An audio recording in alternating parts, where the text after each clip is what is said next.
beat on us. And honestly, if they did that to another dog, there would be a price to pay. Because it's dominant. If you can get your knees around her hips, there you go. It's not easy, she's a tree trunk. And that's why some dogs really resist this, because it's dominant. And if they've been dominating you, they're not going to like it at first. All that's just protest, that's all it is. So when she goes to spin, you see how slow I just block her head back up. It's not wham, it's just push. Everything's in molasses. Everything. Everything you do here is just slow. And You notice though she's not Melvin Davis because she doesn't have a history of Melvin Davis. We're not magical. We just, if you don't have a history of mounting us, they tend to right away see us as somebody who they can trust. All right, so that's what I want you to do in this position. Now the next position is harder for them mentally to accept because they are on their back, their feet are up in the air, they're completely out of control. So the way I get there from here, and that one, the little chocolate is probably going to be the easiest one, maybe the two. What you're going to do is you're going to keep your knees together. You're going to keep your knees together. You're going to sit on one of your butt cheeks. You're going to sweep your legs through, and the dog ends up on his back. Is this a male or female? Male. Okay, so here we go. This is the move. Keep your knees tight. Keep this pressure back into your body this way, back toward your stomach. Okay, you sit. Sweep. The dog is on his back. And sometimes when I'm home, I'll have a pillow underneath me if I'm not on carpet. You know, that can help. There you go. And we always say the more they struggle, the more he snuggles. Right? It's just compression. And then you off the ground. Nope. Their butt should be down between your legs. Right. Okay? Their butt should be between your legs. And if they fight, forearm You hold. can do it. Forearm hold, not paw hold. They don't like the paws hold. So forearm The hold. Labrador here.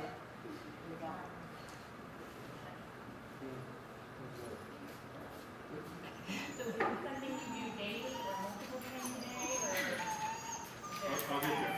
I'll get there. So in this position, I'm looking for the bunny feet, which are high like this, to drop. This baby here is dropping. The poodle, see how the feet are up? I'm looking for the back feet to drop. That's relaxation. When the back feet drop, that's what you want. Okay? Oddly enough, the Aussie Chef is taken to this. I thought that would be a screamer. Because my vertebrae often aren't really screaming because they want to control it. That's what makes them a herding dog. It's like, okay. And yeah, you're rocking, you're singing lullabies. Yeah. So remember that they don't understand your words, they understand your tone. So if you are going to say something to them, it has to match what you think. So you can go, I hate you, you're the worst dog in the world. They think you love them because it isn't the words, it's the tone you're using. Nobody likes you. Nobody likes you. You have no friends. They're going to give you that. Yes, they are. Now this one, if they're really arguing, right? So you tighten the knees. Just tighten the knees. The pressure tells them they have no hope of getting away. If they have no hope of getting away, they stop trying. Think about it. If you try and lift a refrigerator and you go, oh, forget it. That's where I want them to go. I want them to get to the oh, forget it part. Then they stop fighting. Can I also say too, it's like when you see babies in a nursery, you know, like they swaddle babies, it's because compression has a calming effect on a dog. Right? So you're going to have to lie down with her because she doesn't have a tantrum. That's all this is she's arguing. And you have to win the argument. So in this position, with one hand you're going to hold the paws. Yes, you can. I just cross them and grab both at the same time. And with the other hand, you act like you're grabbing like an apple, and you drag on the tummy. But you drag real slow. This is a soothing move, not a stimulating move. If they fight, you take the paw away like that. Tantrum. When you're done, you got, oh, you're not done yet? Now we're done. We go back to bed. petting is caused or stopped by their behavior. If they're calm, they get it. If they go into panic mode, they lose it.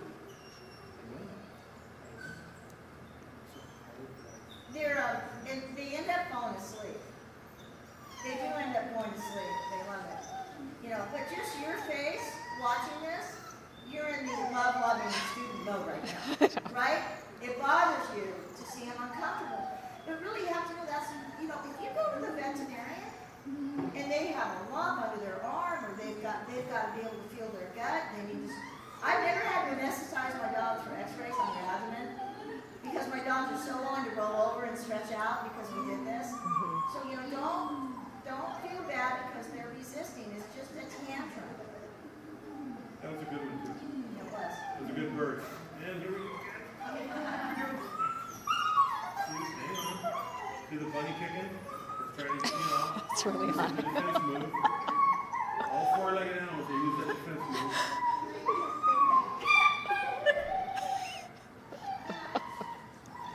Just hang in there. And you know what's interesting is they pick up on each other's energy as well, right? So the more get calm, then the other ones will come like a domino effect. The other ones will start to go and fall asleep as well.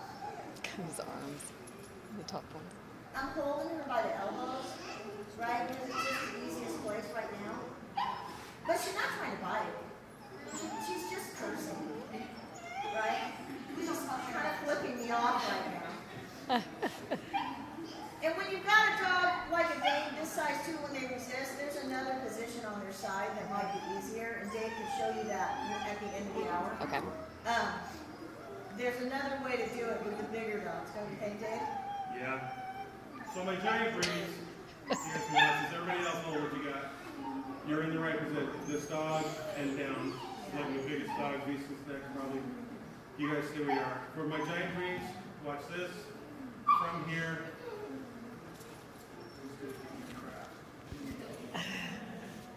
So you block the head.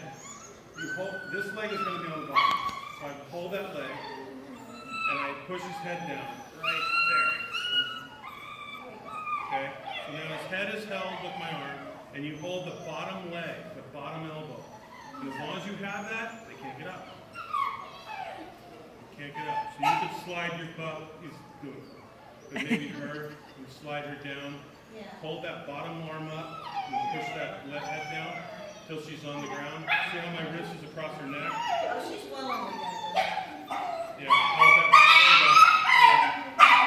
So he's reacted to that. He's going, I gotta go take care of that. So I just.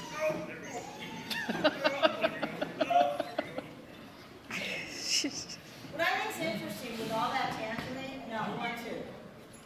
You know what I mean? Which tells me she's all cat and no cat. Right? She's just tantruming. Okay, so in this position, you're my only other person. You don't put your weight on their hip, but just put your knee over the hip like that. Okay? And it's blocked. You have to be as big as me. But this blocks, you don't push down, you just block them. Okay, but this blocks the head and this blocks the hip. So memorize this. Yeah. Oh, yeah. Okay? And then when he's fine, he's resisting a little bit. Starting to wag But his that's tail. going to give him away. Yeah. He's like, this isn't so bad. He's like, I wish I could go, but it isn't so bad. This is, by the way, you guys, their tail is an involuntary response. So if their tail wags, it's because they feel a certain way.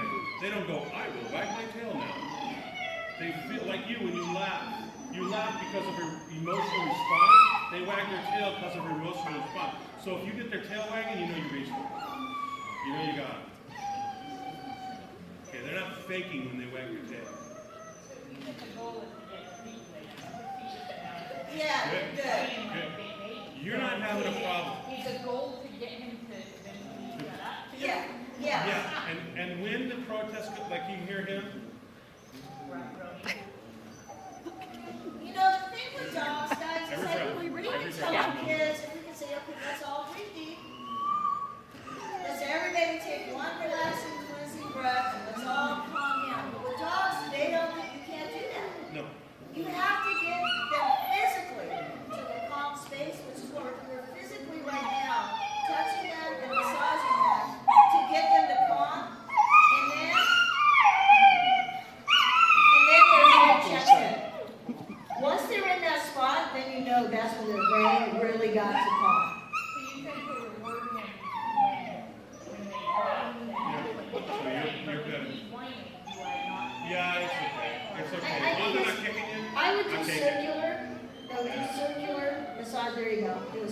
massage. This dog is moaning, but I'm so pet. I'm so pet. Because he's not kicking. If he kicks, I My take him. Diesel is not having it. Diesel's not down. He's actually fighting the most. Yeah, he is. He's complaining the most. She's not happy. There you go.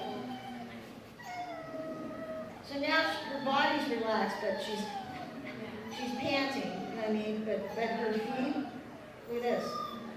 She's not arguing with me anymore. You can feel sweat. They sweat from the paw pads, and she's sweating right now. Yeah, yeah.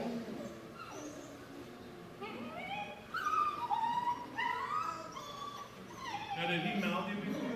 Yeah. A lot? He's getting better, but he's still doing it. Like, Still big on mouthing? yeah. And what causes mouthing? Just any old time you scratch it? It's pretty much anything, but there's a lot of times where he's not. Usually when he's more tired or he's been worked more. So like we'll just try to get him up and do some sit training. Yeah. Nice. I'm gonna roll her out and go do the bees and just let her hang with me. Don't try to do this. Yeah. Because I think she's done. She's doing. I want to leave her on this note. 20 minutes? Yeah. That's awesome. Right. It's one of those positions where you have to release them from. Yeah. Okay. You know, Yeah, we haven't been there. Always will go potty. Sometimes potty. Imagine what'll happen in a week or a month. Yeah. This is 20 minutes. Yeah. It's astounding to me. Yeah. But I mean, this is Becky and I are very careful. We want to under-promise and over-deliver. And so I don't want to tell you, oh yeah, this will get rid of biting. But it does. It gets rid of biting. Now, out of the thousands and thousands of dogs we've done in class, maybe one or two have just gone, I just want to keep biting. But, statistically, it's all of them. So if you do this, the biting will go away. It just will. And that is probably the best benefit there is, because the dog doesn't bite you anymore. And the second thing is, your dog will respect you. Everybody goes, I want them to trust me. You know what? They trust you. Every day at 5, you feed them, and they trust that you're going to feed them. Every day you let them in the house, and they trust you're going to let them in the house. But that's not respect. That's trust. Respect is where they don't do something that you don't want them to do. That's respect. And when they bite you, that's not respect. So we work on respect here, and then when you go and tell your dog to come, they go, I respect you, so I will. And that's what we want. But it takes doing this. Now, you asked earlier, you said how many times and for how long? Okay? The how many times, ideally, it's 2 times a day. Ideally. I realize some people work at Microsoft 16 hours a day and you can't do it. I get that. Try and get at least 1 in a day. At least 1. Okay? You want to spread them out so they're not back to back. You want to do 1 in the morning, 1 in the evening, or something like that. Don't make them within an hour or 2 of each other because they haven't soaked in from the first time enough to get the benefit. Yippee-ki-yay.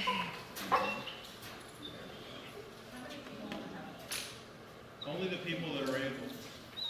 Your kids can't do this. No. Well, is she built like me? If the nanny is confident. Yeah, I mean, this is a big dog. And if the nanny has time, because she can't give it up to go take care of him and let him win. Right, let her win. You can't let them win because it's like a tantrum on a real child. Yeah. Anybody that's raised children knows that, I never want you cave to a tantrum. What happens when the next tantrum that you don't cave gets bigger? Because the current level of tantruming isn't working. So it's going to get bigger, and then it extinguishes. It goes away because it doesn't work anymore. I don't know if you noticed, but when I was handling Diesel, how he came to me, and oh, he loves it when I rub his ears. He's a therapy dog. He's a reading with rover dog. And therapy dogs have to be pretty tolerant of having their feet handled. Because kids, for some reason, love to touch their feet, plus we do polygraphs. And kids love to reach over and touch their feet. So to me, I think handling their feet is really important, especially if you have kids and friends. Because she'll be laying there and their little friends are going to touch their feet. Now he's giving it to you. Okay, so I answered the first question is for, how many times. Now, how long? That's an interesting question, and it's really hard for me to answer because he was doing great for the first 20 minutes, and now he's giving you crap. So you have to get over what I call going over the hill. You have to get that breaking point and ride it out. And once you're over the hill, and you're coming down the other side, and they start to relax, that is when you can let them go. I really look for a dog to totally relax. This dog is still hopping and hopping. So if it was this dog, I'd keep going. The Aussie is the goal. If you look at the Aussie, the Australian Shepherd, that's the goal. Just flop the arms, relax, total relaxation. I want them to give in. And if they give in under 15 minutes, they're faking you out. They just are. I found there's a breaking point around 15. With him, it was 20 minutes. So right around 15, 20 minutes, that's their breaking point. And once you get past that, if they're down, they're relaxed and floppy, then you can let them go. But if you're not, hang in there. Your Vizsla maybe going to be 45 minutes. I don't know. Watch a nice 1-hour TV show. The best thing to do is sit in front of the couch, lean on the couch, so you're nice and comfortable, get your pup, and watch your favorite TV show. I sit down and watch UFC. It's usually a couple hours, and I go, where's my dog? We say, you're on dog time. So We don't know, because you're on dog time. It's whatever time it takes. Some puppies are 20 minutes and they're completely asleep, and some puppies is going to be 45 minutes, okay? So while you're still doing this, I'm going to give you a skill to work on. The first skill I like to teach puppies, because I think it's just critical, you will love having a solid weight. Right? Weight will stop them from running back across the street if they get out. Weight will stop them from bolting out the door. Weight will stop them from jumping on people. Can't be jumping on somebody if you're waiting. Right? Dog comes running towards you and you say, wait, they're going to stop. It's like, well, I can't jump and wait at the same time. So weight is a great skill. So there's a formal weight. I have a cookie here. I usually take their food bowl a couple times a day, and I'll just throw a couple of pieces of kibble too, because I want to practice several times with food bowls. But weight is just a hand pass. I've got my foot on the leash, so when I set this down, he won't get it. I can block it, and I've got my foot on the leash, so I'm going to win. Now you notice, though, when he's looking at it, I wait until he's looking at the food, and this is Diesel, food. And I want them to look away from the food and look at me. And that's when I release. So I'll say, sit, wait. Okay, good boy. So I like to wait for that little look away. And good job that they look at me and not just food. But in the beginning, you can release them on the food if you want. So that's the formal way where they sit. Wait. Good boy. Okay. So if kids were going to come, like if you have kids over, she should have a leash on, and you want to practice having kids pet her. Sit. Wait. Want to come pet him, sweetie? Come on here. No? Really want to pet him? You want the kids, you want to come pet him? You want the kids to come on guys. You want the puppy to stay with you. You want to say hi to Diesel? Pretty cute. So I get down like this. Hi. He loves kids. He's reading with roller dogs. Kids read stories to him. Oh, hi, buddy. I love you. But see, with puppies, I stay here, right? Because I have to, with puppies, they're mouthy. I have to be able to control their mouth. So I might be offering a cookie, right? Give her a toy. Or I might have their mouth on a toy while we're getting pet. Hi. Thank you. Thanks for the love, buddy. Good job. So, see how good. Now, that would have been disastrous with a puppy, and there they are. You have no control what they're doing. They're swiping, they're flying. She likes to use her feet a lot. She swipes, right? And swiping is like a secondary version of mouthiness. So don't say, that's an no swiping, because those claws can really be a problem. In pet therapy, the only incidences we've ever had is never with biting. It's with claw marks. Claw marks. So that's the formal way, okay, where you teach them to wait, right? And it can be sit, wait, okay. But then there's this, so watch this. Bye guys, thanks for having me.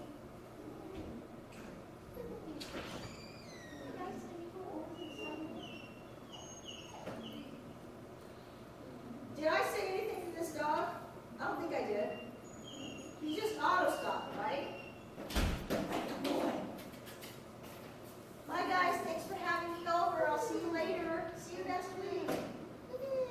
And if somebody goes out my door and they forget to shut the door, that's what he does. He stops, right?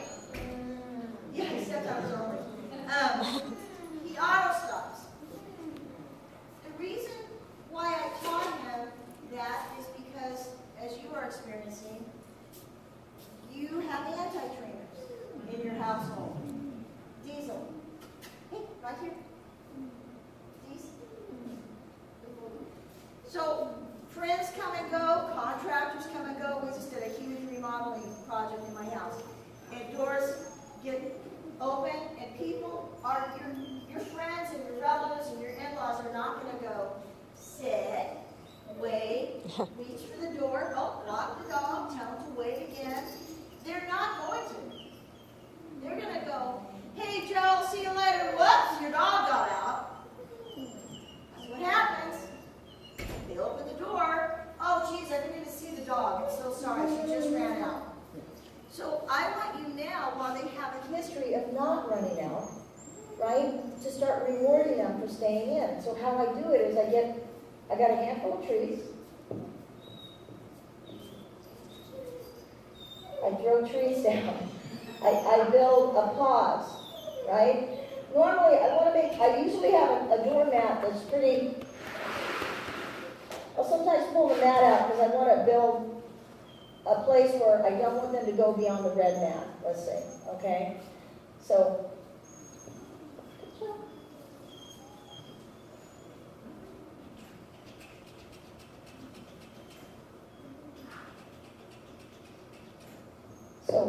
if they start to go beyond the red mat, I just body block them away from it. And then I'll walk away again. Stop.